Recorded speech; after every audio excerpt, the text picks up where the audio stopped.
या ठिकाणी नरेंद्र दाभोळकर, त्याच्यानंतर असणारं कॉम्रेड पानसरे आणि आपण असणारं या ठिकाणी सरकारला दोषी धरतोय.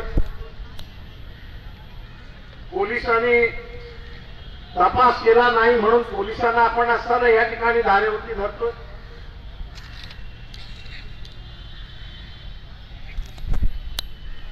आपण मोर्चे काढतोय, आंदोलन करतो.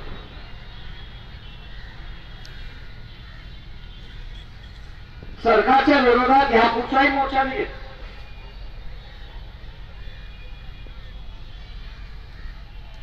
18 तारखेला बैठक आहे, नागपूरला मोर्चा काढायचा आहे. कुठच्या दिवशी काढायचा तो 18 तारखेला ठरेल आणि आपल्याला कळेल. या मोर्चाच्या माध्यमातून आपला असणारा असंतोष हा आपण व्यक्त करणार. परंतु मी आपल्याला या ठिकाणी बसून मधला एक कार्यक्रम देणार आहे आणि तो महत्वाचा आहे असं मी त्या ठिकाणी मानतो. नागपूरचा मोर्चा निघेल, तोही याच्यापेक्षा भव्य निघेल हे आपण असताना त्या ठिकाणी प्रयत्न केले पाहिजे. परंतु त्याच्याच बरोबर कॉम्रेड पानसरेंचा कार्यक्रम आपल्याला असताना पुढे घेऊन जाणं हे महत्वाचं. या मोर्चामध्ये विद्यार्थी किती उपस्थित आहेत त्यांनी पहिल्यांदा हातवरती करावं. जे विद्यार्थी आहेत त्यांना माझं असं आव्हान आहे की आमच्या असणाऱ्या पिढीने काही निर्णय घेतले, काही भूमिका घेतल्या, या भूमिकेवरती आम्ही असणाऱ्या ठाम राहिलो. आता असणाऱ्या नव्या पिढीला त्याच्या स्वतःच्या भूमिका घेण्याची गरज आणि पहिली भूमिका घेण्याची गरज ही आहे की या देशाचं जे राजकारण, हे राजकारण निधर्मी होणार. या देशाच्या राजकारणाचा आधार हा धर्म राहणार. याचा पहिल्यांदा पुन्हा निकाल घेण्याची वेळ आलेली आहे हे आपण लक्षात. डॉक्टर बाबासाहेब आंबेडकर म्हणाले होते की येणारी पिढी ही नवीन पिढी असते, स्वतंत्र पिढी असते. तिचा स्वतःचा विचार असतो. तिचा विचार काय असणार हे ठरवण्यापेक्षा त्याला ठरवण्याची मदत तुम्ही आम्ही सगळ्यांनी या ठिकाणी केली पाहिजे. आणि म्हणून कॉम्रेड पानसरेंचं जे शिवाजी महाराजांचं असणारं पुस्तक आहे, आपण बघितलं पाहिजे की हे अकॅडमिक वर्ष संपण्याच्या आत, हे अकॅडमिक वर्ष संपण्याच्या आत म्हणजे मार्चच्या अगोदर परीक्षा कॉलेजच्या सुरुवात होतील.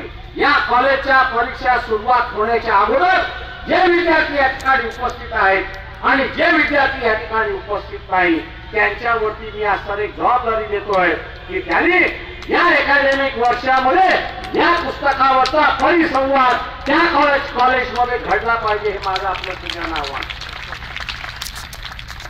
घडवायचं आहे ते विद्यार्थ्याला घडवायचं,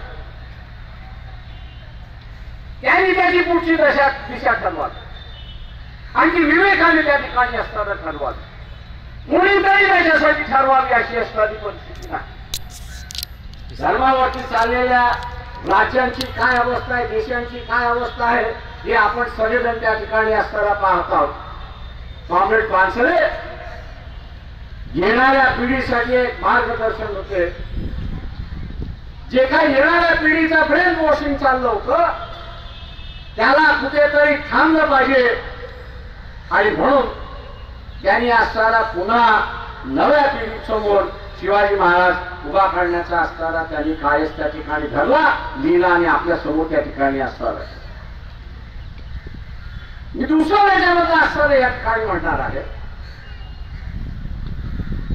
म्हणून म्हटलं की आमच्या पिढीने काही गोष्टी ठरवल्या.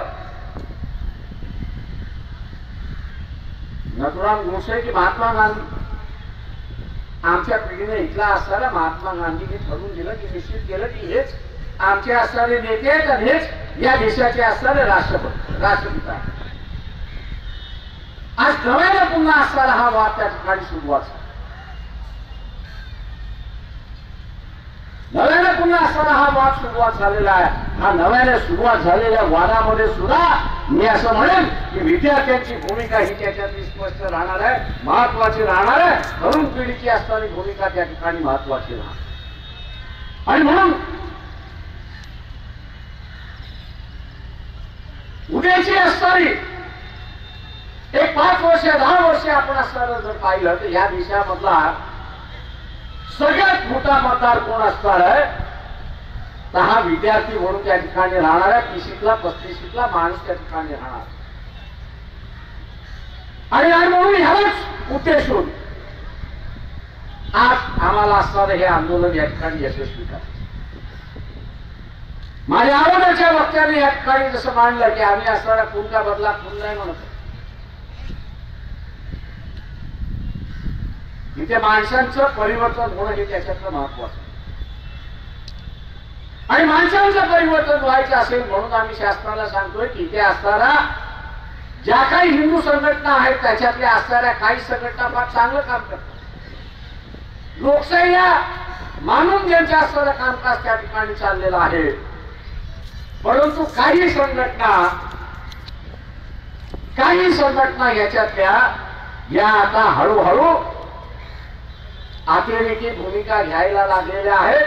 हिंसाचाराची भाषा बोलायला लागलेले आणि हिंसाचारावरती उतरलेले आहेत हे असणार एक लक्षात ठेवा. त्यामुळेच असणारं वाटतं की आपल्या विचाराचं सरकार त्या ठिकाणी आलं.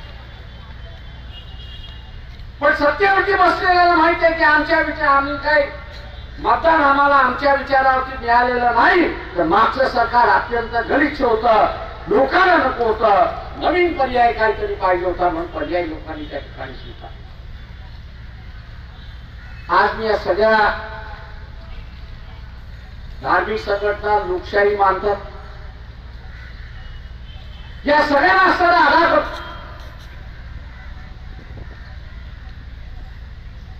आधार करतो या ठिकाणी की ज्या हिंदूंच्या संघटना अतिरेकी झाल्या की ज्यांना आम्ही नथुरामशाही म्हणतो, इथला असणारा सनातनी म्हणतो, त्याला घाई झालेली आहे. त्यांचा अजेंडा लागू करायला त्यांच्या असणारा घाई झालेली आहे. आणि मग जे जे अवसर आहेत त्या अवसरांना आम्ही असणारा मिठू म्हणून त्यांनी भूमिका घेतली. इथल्या असणाऱ्या ह्या सगळ्या लोकशाही वाढणाऱ्या मानणाऱ्या हिंदू संघटना आहे त्यांना असणारं आव्हान करतो की इथे बसलेल्यांच्या अनेक जणांचा बळी जाईल. हे उघड दिसतंय, सांगण्याची काही गरज नाही. पण आम्ही संपलो तर तुम्ही आज एवढं लक्षात, आम्ही तुमच्यामधले बफर आहोत एवढं लक्षात घ्या.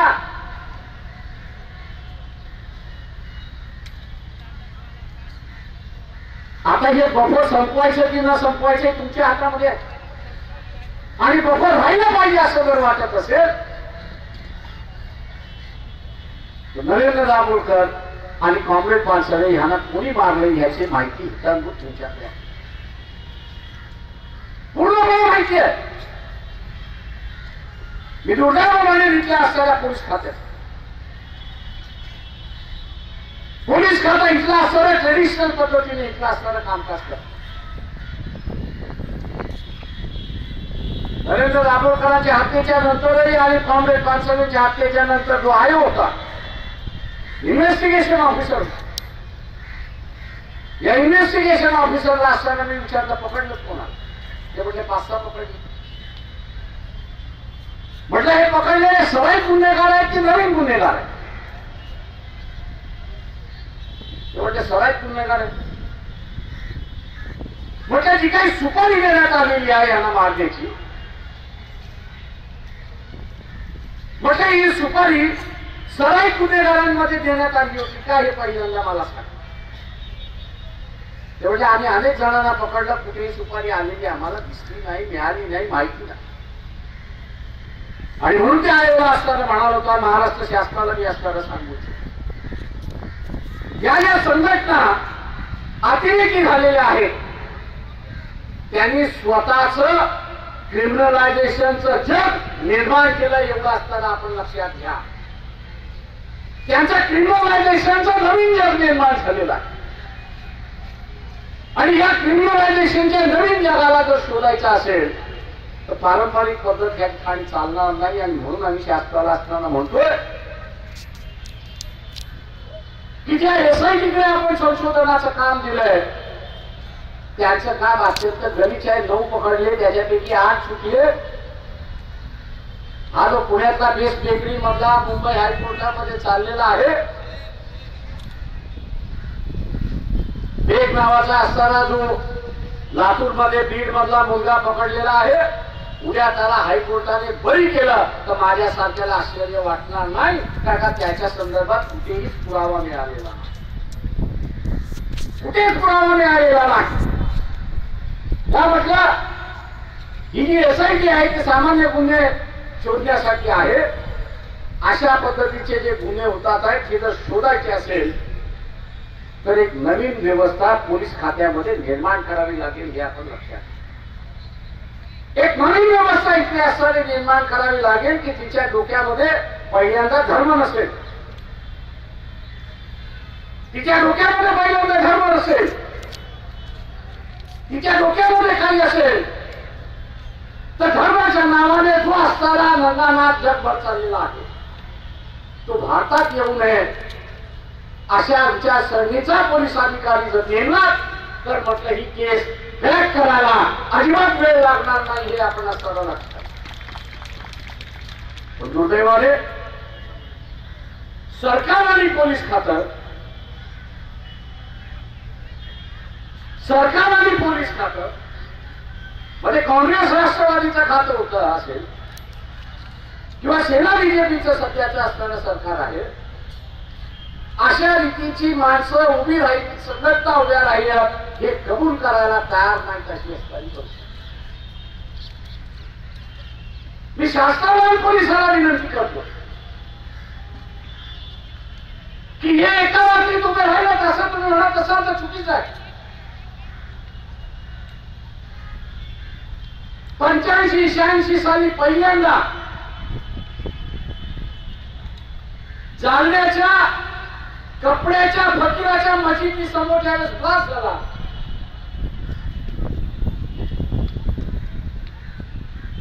त्यावेळेस माझ्याबरोबर पोलीस एसपी सुद्धा होते, औरंगाबादचे पोलीस कमिशनर सुद्धा आले होते. आणि त्यांना मी असताना सांगितलं होतं हे इंटरनल मामला आहे, लवकरात लवकर तुम्ही असताना शोधा. 3 महिन्यानंतर नांदेडमध्ये एका घरामध्ये स्फोट झाला ही आपल्या सगळ्यांना. मी आव्हान इथल्या असणाऱ्या पोलीस खात्याला, मी आव्हान इथल्या असणाऱ्या सरकारला हे गांभीर्य आपण लक्षात घ्या. इथली इंटेलिजन्स एजन्सी जी आहे त्यांनी सुद्धा सुरुवात केलेलं राजकारण कृपा करून त्यांनी असणारं थांबवा. अनेक घटना, अनेक गोष्टी मला माहिती. कृपा करून माणसं मारल्या जातील आणि राहू की न राहू याची असणारी गॅरंटी नाही. परंतु या देशाला जे अस्थिर करण्याचं राजकारण चाललेलं आहे, पोलीस खात्याने, इंटेलिजन्स डिपार्टमेंटने अत्यंत गांभीर्याने घ्यावं अशी माझी असणारी विनंती. माझी अत्यंत गांभीर्याने त्यांनी घ्यावं अशी त्यांना असताना विनंती. हे नुसतं एका दुसऱ्याला मारून जी काही दहशत लोकांमध्ये निर्माण करण्याचं चाललेलं आहे कदाचित ती यशस्वी होती, मी नाकारत नाही. परंतु त्यांच्या यशस्वीच्या नंतर इथे असताना शांतता नांदणार आहे का हे आपण लक्षात. हा एक सगळ्यात मोठा प्रश्न या ठिकाणी उभा होता. आणि म्हणून मी म्हटलं की विद्यार्थ्यांवरती असणाऱ्या कॉन्सन्ट्रेट करायला लावतो. त्याचं कारण एकच आहे की या ठिकाणी जे शासनाकडे आपण असताना मागणी मागतोय की तुम्ही एक नवीन इन्व्हेस्टिगेशन टीम करा, परंतु त्याच्याच बरोबर शासनाने ज्या संघटना अतिरेकी झालेल्या आहेत त्यांच्या विरोधात आम्ही बंदीची मागणी मागत नाही. बंदी हे उत्तर आहे असं मी त्या ठिकाणी मानत नाही. शासन त्यांच्या विरोधात लढू शकतं का, तर मी हे मानतो की शासन त्यांच्या विरोधात लढू शकत नाही. या सगळ्या संघटनांच्या विरोधात लढायचं असेल तर हा निर्णय लोकांनीच घेतला पाहिजे की त्यांना शांतता पसरवणाऱ्या संघटनांबरोबर राहायचं आहे की अशांतता पसरवणाऱ्या संघटनांबरोबर राहायचं आहे. हा निर्णय सर्वसामान्य माणसाने घेण्यामध्ये आपण हातभार लावला पाहिजे हे आपण लक्षात घ्या. आणि हा हातभार लावायचा असेल तर माझं महाराष्ट्राचे मुख्यमंत्री देवेंद्र फडणवीस यांना आग्रह राहणार आहे की आम्ही तुमचा राजीनामा मागणार नाही. तुमच्याकडे गृहमंत्री राहावं की न राहावं ह्याच्यावरती आम्ही बोलणार नाही. ज्या भावनेने आपण असताना या ठिकाणी कॉम्रेड पानसरेंना श्रद्धांजली अर्पण केलेली आहे त्या श्रद्धांजलीच्या पोटी महाराष्ट्रामधल्या किंवा देशामधल्या ज्या संघटना अतिरेकी झालेल्या आहेत या अतिरेकी झालेल्या संघटनांची नावं ही आपण जाहीर करावी. ही आपण नावं जाहीर करावी आणि आवाहन करावं लोकांनी की आता तुम्हीच निर्णय घ्या की या संघटनांबरोबर तुम्हाला राहायचं आहे की या संघटनांबरोबर तुम्हाला राहायचं. मित्रो, सर्वसामान्य माणसाला शांतता ही पाहिजे असते आणि एकदा का शासनाने सांगितलं की या असणाऱ्या अशांतता पसरवणाऱ्या संघटना आहेत, लोक त्यांचा असणारा संबंध त्या ठिकाणी तुटतील आणि लोकांनी एकदा संबंध तुटला की यांचं संबंध मोडल्याशिवाय राहणार नाही हे आपण असणारं लक्षात. आणि म्हणून काही निर्णय लोकशाहीमध्ये लोकांवरती सोडला पाहिजे. मी तशाच रीतीने आज असताना म्हणतोय की लोकांना या देशामध्ये शांततावादी संघटनांबरोबर राहायचं आहे की अशांततावादी संघटनांबरोबर राहायचं आहे याचा निर्णय लोकांनाच घेऊ द्या. शासनाने तो निर्णय असताना त्या ठिकाणी घेऊ. आणि म्हणून मी आवाहन करतोय मुख्यमंत्र्यांना, चर्चा आज विधानसभेमध्ये चालू झालेली असेल, हाताला काही लागलेलं नाही याची मला जाणीव आहे. 2-4 दिवसानंतर इन्व्हेस्टिगेशन ऑफिसरशी मी असताना बोलत असतो आणि डेडलॉकला येऊन पोहोचलोय म्हणून त्यांनी असताना त्या ठिकाणी कबुली केलेली आहे. हा डेडलॉक आला याच्यासाठी की जे अंडरग्राऊंडचं वर्ल्ड आहे म्हणजे क्रिमिनलायझेशनचे जे जग आहे त्याच्या पुरतच मर्यादित आहे. नवीन धार्मिक दृष्टिकोनातून जे क्रिमिनलायझेशन उभं राहिले त्याच्याशी अजून पोलीस जुळलेला नाही, जुळून घेत नाही. त्यांनी लवकरात लवकर याच्याशी जुळून घ्यावं म्हणजे आरोपी ताबडतोब मिळतील अशी असणारी परिस्थिती. मित्रो, आपण सगळेजण या दोन्ही महामाणसांचं कार्यक्रम पुढे नेटत राहणं, कार्यक्रम करत राहणं हा त्याच्यातला असणारा आहे. मी शेवटचा अजून एक कार्यक्रम आपल्याला देणार आहे आणि तो कार्यक्रम आपण असायला राबवला पाहिजे हे माझं आव्हान आपल्या सगळ्यांना. ज्या काही सनातनी संघटनांच्या ऑफिसेस आहेत जिल्ह्यामध्ये आहेत त्या जिल्ह्यांच्या ऑफिसमध्ये आपण जायचं आणि जाऊन त्यांना असं विचारायचं की कॉम्रेड पानसरेने हिंदू समाजाच्या विरोधात काम काय केलं याचं असणारं आम्हाला उत्तर द्या आणि तुम्ही त्यांना असणारं मारलं का याचंही आम्हाला असणारं उत्तर द्या. आपण नुसतं सरकारवरती अवलंबून राहणार नाही. तर ही जी जनशक्ती आज मोर्चामधून आपण असणारं दाखवलेली आहे ही जनशक्ती इथल्या संघटनांना उत्तर मागू शकते, विचारू शकते. ही ताकद सुद्धा ही संघटना ठेवते आणि म्हणून ज्या ज्या जिल्ह्यांमधून आलेले आहेत त्यांना ज्या ज्या जिल्ह्यांमध्ये सनातन्यांचे ऑफिसेस माहिती आहेत आठवडाभरामध्ये 15 दिवसामध्ये महिन्याभरामध्ये आपण त्यांच्या ऑफिसला जाऊन भेट दिल्या पाहिजेत त्यांना विचारलं पाहिजे त्यांच्याशी चर्चा केली पाहिजे हाणामारी करायची नाही हे पहिल्यांदा लक्षात कुठल्याही परिस्थितीमध्ये ऋतुमानावरती यायचं नाही वही या देशातला नागरिक आहे आपणही या देशातले नागरिक आहोत आपण एकमेकांचे काही दुश्मन नाही घेऊ असं आम्ही तरी म्हणतो विचारांचा आणि मार्गाचा वेगवेगळा मार्ग